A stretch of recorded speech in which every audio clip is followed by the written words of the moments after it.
Et on va voir sous un autre angle, au travers d'un épisode, d'une rencontre très spéciale.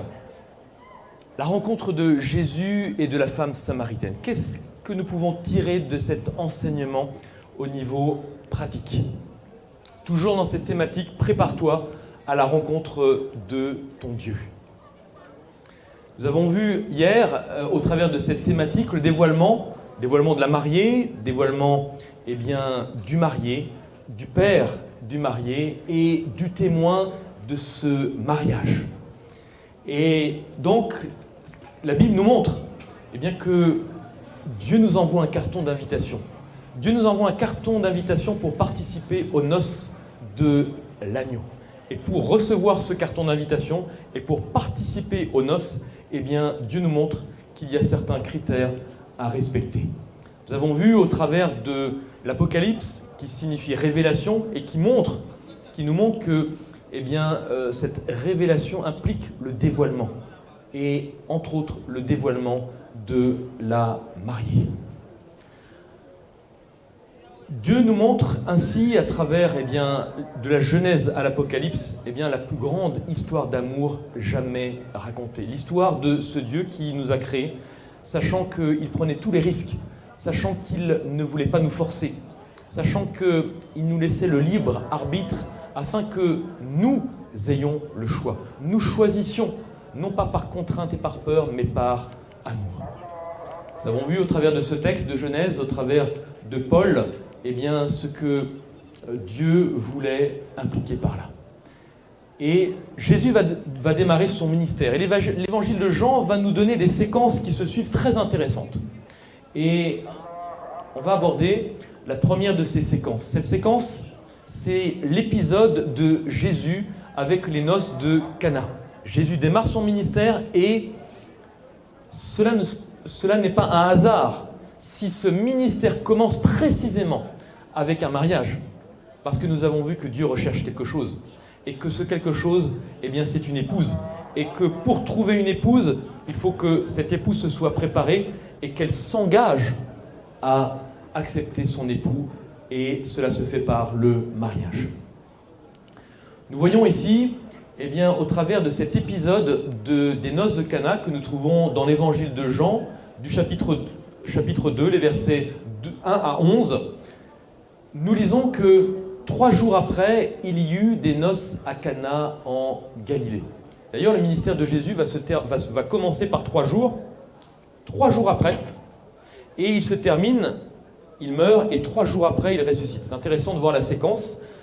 Ce ministère démarre avec une femme, et il se termine avec des femmes qui sont au tombeau. Vous voyez, là, le parallèle est intéressant. La mère de Jésus était là, et Jésus fut invité aux noces avec ses disciples.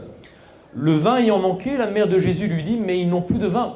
Et Jésus lui répondit « Mais femme, qu'y a-t-il entre moi et toi? Mon heure n'est pas encore venue. » Sa mère dit au serviteur « Faites tout ce qu'il vous dira ». Et le fait tout ce qu'il vous dira est intéressant parce que c'est également cet appel, cette interpellation que, en tant que chrétiens, nous avons. Faire tout ce qu'il nous dira. Sa mère, donc, va dire cette phrase à ses serviteurs et nous voyons qu'il y avait là 6 vases. Ce n'est pas un hasard, il aurait pu y en avoir 5, il aurait pu y en avoir 7. Mais on nous dit qu'il y avait 6 vases. Pourquoi? Parce que le terme, la racine pour 6 vases, cela c'est la même racine que le fin lin de la mariée. Ce fin lin que nous avons vu dans Apocalypse chapitre 19, les versets 6 à 8, où on nous dit que cette épouse s'est revêtue de fin lin. Ces 6 vases représentent quelque chose de particulier. Et c'est là aussi tout l'intérêt de ce miracle de Jésus. Jésus va dire de remplir d'eau ces vases. Et ils vont les remplir jusqu'au bord. Et il va dire, puisez maintenant et portez-en à l'ordonnateur du repas. Quand l'ordonnateur du repas eut goûté l'eau changée en vin, et il est intéressant de noter que dans la Bible, le vin est synonyme de doctrine. Vous voyez, on a vu dans Apocalypse 17-18, une femme qui va enivrer de vin toutes les nations. Là, c'est les mauvaises doctrines. Et donc cette femme va essayer de mettre sous sa coupe avec des fausses doctrines l'humanité. Et Jésus est en train de nous dire, eh bien qu'il faut remettre à niveau. Cet épisode du miracle des noces de Cana, c'est remettre les doctrines à niveau. C'est de nouveau remplir d'eau. Jésus fait cette transformation d'eau en vin afin de remettre toutes les doctrines à niveau, afin de permettre que son peuple puisse comprendre quelles sont les doctrines qui l'ont amené hors de la maison, de cette maison où il veut que cette épouse puisse se préparer. Voilà. Donc, tel fut à Cana en Galilée, les signes du... Alors, j'ai mis littéralement le texte original, on pourrait traduire comme cela. Tel fut à Cana les signes du réchit. Le réchit, c'est le commencement. On peut trouver des Bibles qui sont en hébreu pour le Nouveau Testament. Et ça, c'est aussi intéressant. La Bible a été écrite pour l'Ancien Testament en hébreu et quelques parties de Daniel en araméen. Et le Nouveau Testament a été écrit en grec. Mais certains ont transposé la Bible du grec, de l'original, en hébreu. Et ce qui fait qu'on a un état d'esprit, une compréhension plus fine, parce que l'hébreu permet d'avoir une compréhension beaucoup plus fine que le grec et encore plus que le français. Donc, ici, on nous dit, tel fut à Cana les signes du réchit, c'est-à-dire du commencement du projet divin. Ainsi donc, au travers de cette parabole, de cette première, de ce début du ministère de Jésus, nous pouvons lire que c'est les signes du commencement du projet divin. Et ces signes du commencement du projet divin, se fait dans le cadre d'un mariage.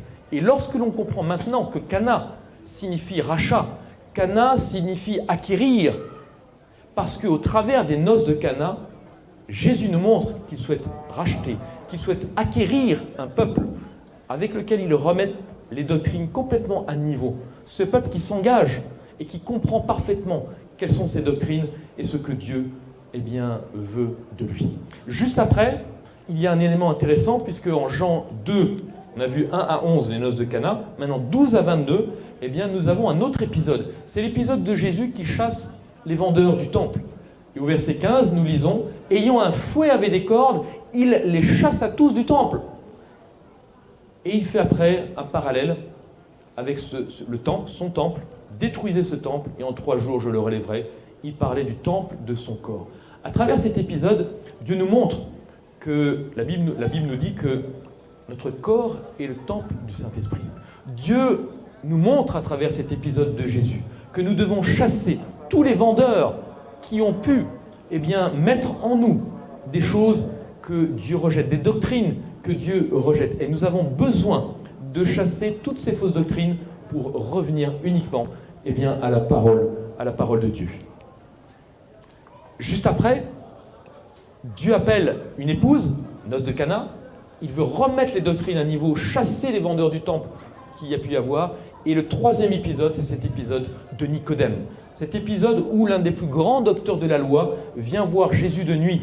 Et Jésus va l'interpeller.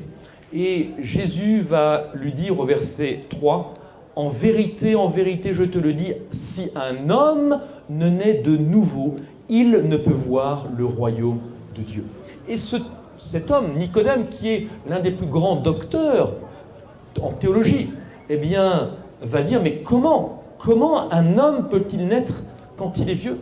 Et cet homme ne comprend pas tout de suite ce que Jésus veut dire. Cet homme ne comprend pas et ne sait pas, finalement, comment vivre ce que Jésus lui propose. Et il peut en être de nous aujourd'hui. C'est-à-dire que nous n'avons peut-être pas forcément compris ce que Jésus, ou la façon dont Jésus nous interpelle pour vivre totalement cette nouvelle naissance. Et Jésus va dire, en vérité, je te le dis, si un homme ne naît d'eau et d'esprit, il ne peut entrer dans le royaume de Dieu. Et Jésus va l'interpeller, tu es docteur en Israël et tu ne sais pas ces choses. Ce que Dieu veut nous dire, et là où Dieu nous interpelle, c'est que nous avons besoin de naître totalement. Une fois que nous avons compris ce que Dieu veut faire à travers les noces, ce que Dieu veut faire en nous purifiant, en nettoyant notre esprit de toutes choses qui ne proviennent pas de la parole de Dieu, c'est de passer par une véritable nouvelle naissance, dans un baptême qui est un baptême de repentance, qui nous fait prendre conscience que nous n'avions pas compris le plan de Dieu. Et juste après, eh bien, cet épisode de Jean-Baptiste, c'est un verset qui peut passer inaperçu, et Jean-Baptiste va dire « Celui à qui appartient l'épouse, c'est l'époux. Mais l'ami de l'époux qui se tient là, et il parle de lui, et qui l'entend, éprouve une grande joie à cause de la voix de l'époux. Aussi cette joie qui est la mienne est parfaite. » Jean-Baptiste est en train de nous dire qu'il a compris. Il a compris que, eh bien, lui, c'est l'ami de l'époux, et il est en train de préparer le chemin, eh bien, à cet époux qui s'est incarné.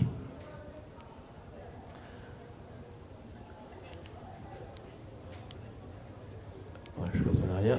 Et nous arrivons à ce fameux épisode de la femme samaritaine. Et on l'a vu dans la Bible, il n'y a jamais de hasard. Il n'y a jamais de détail qui nous soit donné comme ça, par pur hasard. Et nous lisons donc dans l'évangile de Jean, Jésus, et nous lisons verset 4, « Comme il fallait qu'il passe par la Samarie ». Jésus doit passer par la Samarie parce que Jésus doit faire quelque chose de spécial. Jésus doit rencontrer quelqu'un de particulier. Et il va arriver dans une ville de Samarie nommée Sichar, près du champ que Jacob avait donné à Joseph son fils. Là se trouvait quoi ? Le puits de Jacob. Et nous avons vu eh bien, que lorsque un homme cherche une épouse, il va près du puits. Et Jésus ne va pas près de n'importe quel puits, puisque Jésus va précisément près du puits où Jacob a fait sa rencontre avec celle qui est devenue sa femme. Et Jésus va précisément près de ce puits, parce qu'il cherche une femme. Il cherche une femme, une église, pour eh bien, célébrer ses noces. Alors, dans ce dialogue, dans ce dialogue entre Jésus et cette femme, Jésus va l'interpeller et va lui demander à boire. Et c'est quelque chose qui ne se pratiquait pas. Et donc, Jésus va interpeller eh bien, la femme samaritaine. Et la femme samaritaine va lui dire « Mais comment, toi qui es juif, me demandes-tu à boire, à moi qui suis une femme samaritaine ?» Et on va voir que eh bien, les juifs n'avaient plus de relation. Il était impensable qu'un juif puisse demander quoi que ce soit à un samaritain.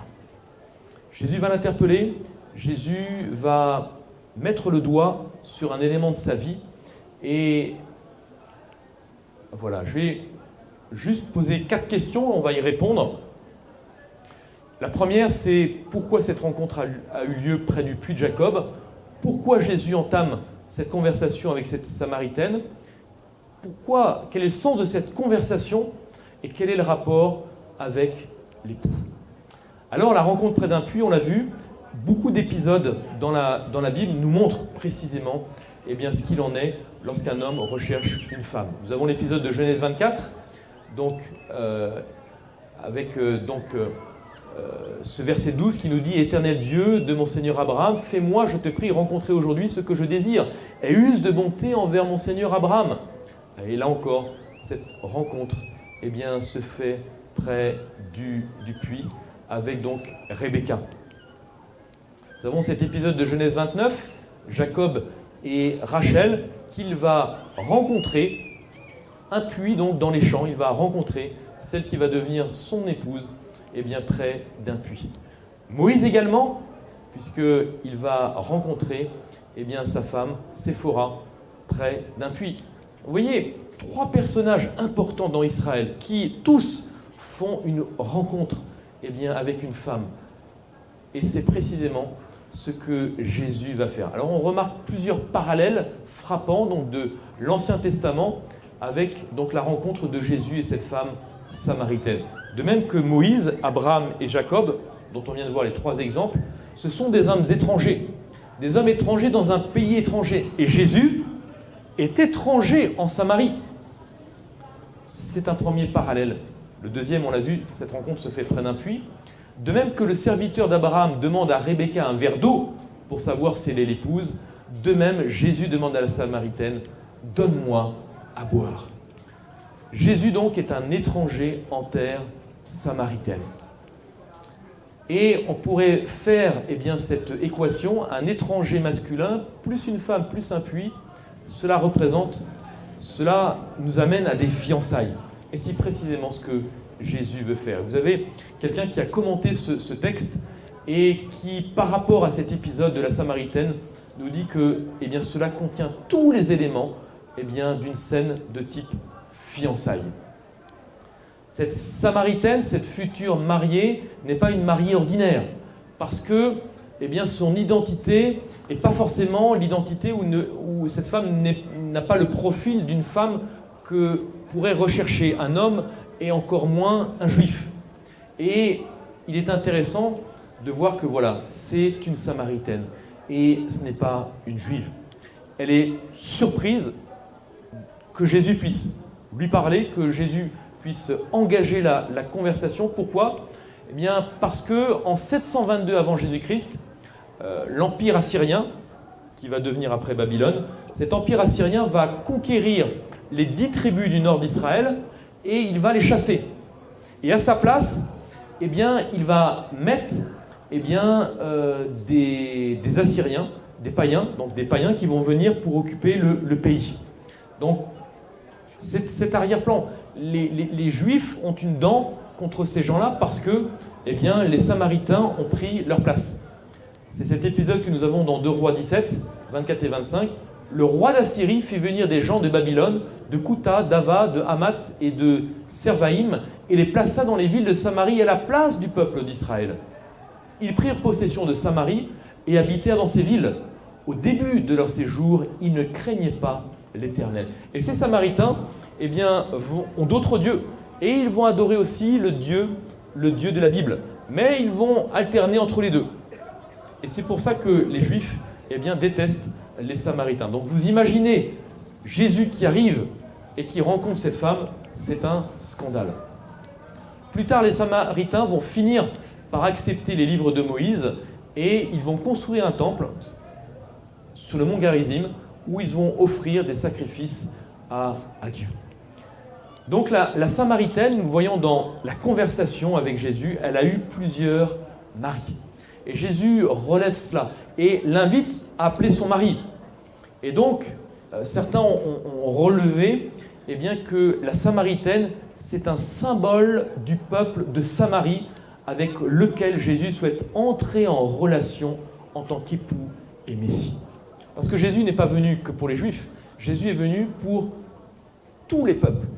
Et en faisant la rencontre avec cette femme, Jésus montre déjà, dès le début de son ministère, qu'il veut sauver tous les hommes, y compris ceux qui se sont éloignés de lui, qui ont eu plusieurs maris, qui ont eu un mari qui avait des croyances totalement païennes. Et maintenant, il veut les appeler en changeant de mari, sur un plan spirituel, bien sûr.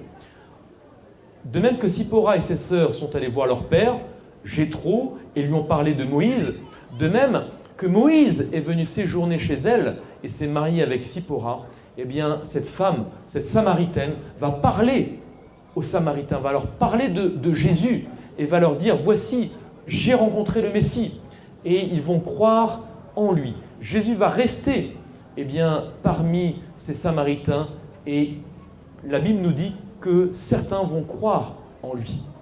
Donc ce Dieu époux d'Israël va montrer quelles sont ses intentions concernant toutes les nations du monde, concernant tous les pécheurs, peu importe qui ils sont, peu importe d'où ils viennent et peu importe ce qu'ils ont fait.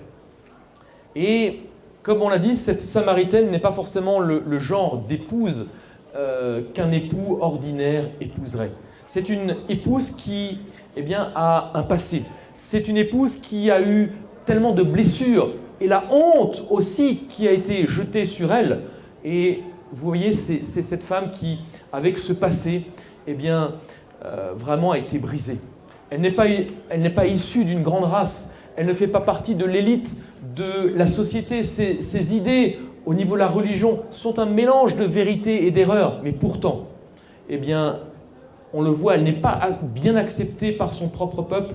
Mais malgré tout, Dieu veut voir cette femme samaritaine. Dieu est venu pour la voir, elle, et personne d'autre, parce qu'il sait que par elle, c'est elle qui va pouvoir toucher son peuple.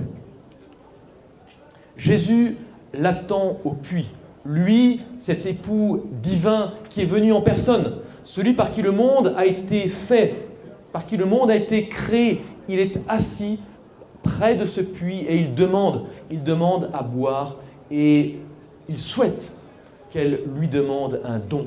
Ce don de l'eau vive qui pourrait la purifier de tous ses péchés, qui pourrait étancher sa soif, cette soif la plus profonde et qui pourrait l'unir à lui. Dès que nous voyons Jésus de cette manière, nous voyons que cette femme samaritaine va représenter finalement chacun et chacune d'entre nous. Elle représente chacune qui un jour a péché, qui un jour a trahi ce Dieu qui nous a créés, ce Dieu qui nous a aimés. Et nous avons pu courir après d'autres dieux. On a pu essayer désespérément que des créatures, chercher auprès des créatures ce que Dieu et Dieu seul est capable de nous donner. Finalement, cette femme samaritaine représente ceux qui ont gâché leur vie, qui ont peut-être cru qu'ils avaient complètement loupé leur vie. Et Dieu leur montre qu'il peut leur donner quelque chose qui va étancher leur soif à jamais. Elle représente chaque être humain qui a un passé de péché, qui a un passé de rupture et dont on ne préfère ne pas parler. Rien de tout cela ne va empêcher Jésus de rencontrer cette femme, de lui adresser la parole, de lui demander de l'eau, de la poursuivre jusqu'au bout pour qu'elle comprenne qui il est. Après tous ces siècles, 2000 ans, Jésus attend de la même façon, près du puits. Comme il est venu rencontrer cette femme samaritaine, Jésus est venu nous rencontrer près de ce puits. Et il attend que nous puissions lui demander le don de l'eau vive, ce don de l'eau qui va étancher notre soif, qui va nous remplir de paix et de joie en permanence. Mais pour recevoir ce don, nous devons, comme la femme samaritaine, faire la lumière sur notre passé. Nous devons admettre notre péché. Nous devons être honnêtes sur qui nous sommes et dire à Dieu, demander pardon à Dieu par rapport à tous ces faux dieux que nous avons pu poursuivre, tous ces faux maris que nous avons pu poursuivre. Et donc, Dieu, malgré tout cela, nous attend près du puits. Parce que si Jésus, comme nous l'avons vu, est réellement cet époux, et la Bible nous montre que c'est le cas, cet époux qui vient chercher cette église pour se préparer, il est toujours là. Il attend que nous puissions venir à lui, lui apporter nos blessures, que nous puissions venir à lui, lui apporter nos fardeaux, et qu'il puisse nous décharger de tout cela et nous faire le don de son Saint-Esprit. Et si, jour après jour, nous nous confions à lui, il nous appellera, comme nous pouvons le lire dans Ésaïe 62, verset 4, il nous amènera dans ce pays que l'on appelle marié, où il n'y aura plus ni mort, ni deuil, ni maladie.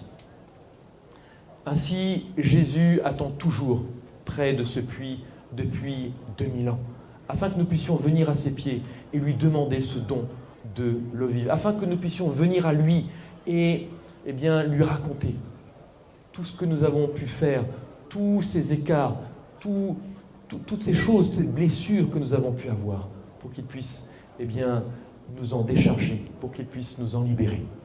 Ainsi donc, nous avons vu que Dieu cherche un peuple qui puisse s'attacher à lui, un peuple qui comprenne, qui accepte le baptême, le sacrifice de Jésus tout d'abord, qui accepte par le baptême de s'engager, qui accepte la Bible comme seule autorité, qui accepte la prière comme seul intermédiaire entre Dieu et les hommes, qui accepte le Saint-Esprit comme notre consolateur, qui accepte la loi de Dieu, dont le sabbat. La loi de Dieu, c'est 10 commandements. Le sabbat est l'un d'entre eux. Qui accepte la compréhension de l'état des morts comme un sommeil. Et que ce peuple puisse prêcher, comme la femme samaritaine, un message unique. Et c'est ce que nous allons voir pour terminer. Nous allons voir que celui qui a préparé le chemin au Seigneur, Jean-Baptiste, nous lisons dans Luc chapitre 3, qu'il alla dans tout le pays des environs du Jourdain, prêchant le baptême de repentance pour la rémission des péchés, selon ce qui est écrit dans le livre des paroles d'Ésaïe. C'est la voix de celui qui crie dans le désert. Préparez le chemin du Seigneur, aplanissez ses sentiers. De la même façon que Jean-Baptiste a préparé le chemin au Seigneur, a préparé le chemin en amenant le peuple à passer par les eaux du baptême, ce baptême de repentance. Eh bien, dans cette fin des temps, Dieu prépare un peuple. Dieu a suscité un peuple, un mouvement au travers duquel ce message unique serait, comme Jean-Baptiste, de nouveau annoncé. C'est ce message qui fait partie de l'ADN, qui fait partie de la constitution même de l'Église adventiste, que l'on appelle le message des 3 anges, que nous trouvons dans Apocalypse 14. Il n'y a rien de nouveau. Tout cela est contenu dans Apocalypse 14. 3 anges vont dire, tout simplement 3 choses. Je regardais, voici l'agneau se tenait sur la montagne, et avec lui 144 000 personnes qui avaient son nom et le nom de son Père écrit sur leur front. Ce chiffre est symbolique, mais la réalité, c'est que ce peuple va avoir une caractéristique. Nous lisons au verset 3 qu'il chante un cantique nouveau devant le trône, devant les 4 êtres vivants, les vieillards. Personne ne pouvait apprendre le cantique, si ce n'est les 144 000 qui avaient été rachetés de la terre. Ce sont ceux qui ne se sont pas souillés avec des femmes, car ils sont vierges. Et les femmes, ce sont des églises.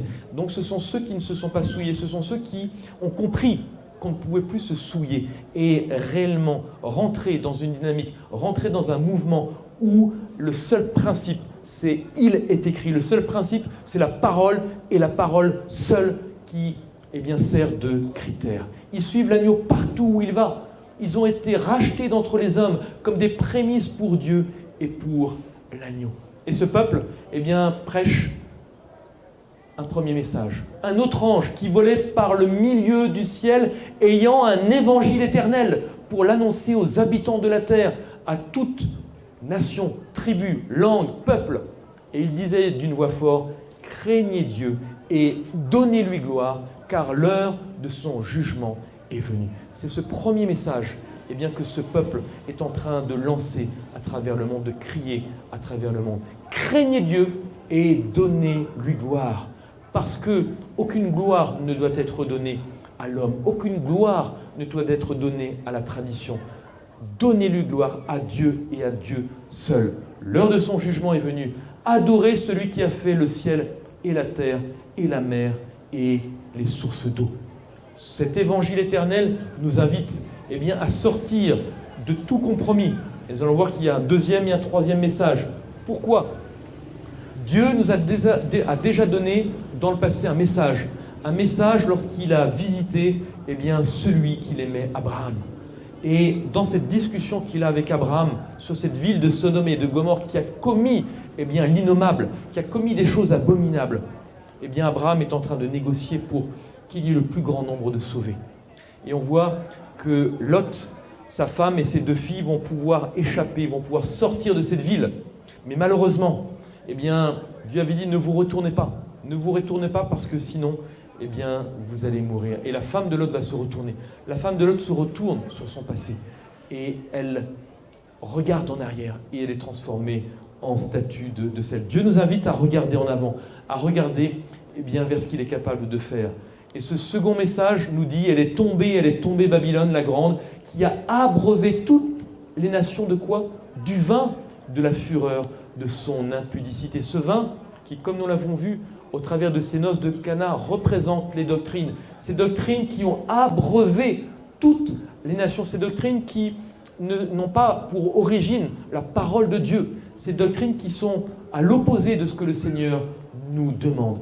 Et le Seigneur nous montre, comme par rapport à Sodome et Gomorrhe, de quitter cette ville qui va être détruite. Dieu nous montre qu'il ne faut pas regarder en arrière, qu'il faut aller de l'avant. Et lui va nous conduire ce peuple. Troisième message, si quelqu'un adore la bête et son image et reçoit une marque sur son front ou sur sa main, il boira lui aussi du vin de la fureur de Dieu, versé sans mélange dans la coupe de sa colère. Et il sera tourmenté dans le feu et le soufre devant les saints anges et devant l'agneau. Ce feu et ce soufre, nous l'avons vu, que la Bible parle de l'enfer, mais comme une destruction totale, définitive, éternelle. Dieu nous appelle à ne pas boire de ce vin. Dieu nous appelle à sortir de tout système qui n'est pas en accord avec ce principe. Il est écrit. Impossible d'avoir la victoire si nous acceptons encore quelque chose qui provient de Babylone.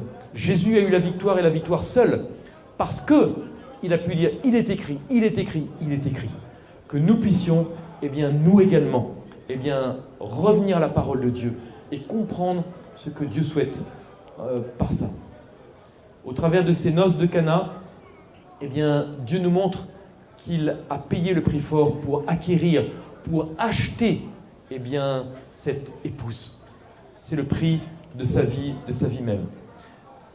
Je vais revenir en arrière après. Voilà.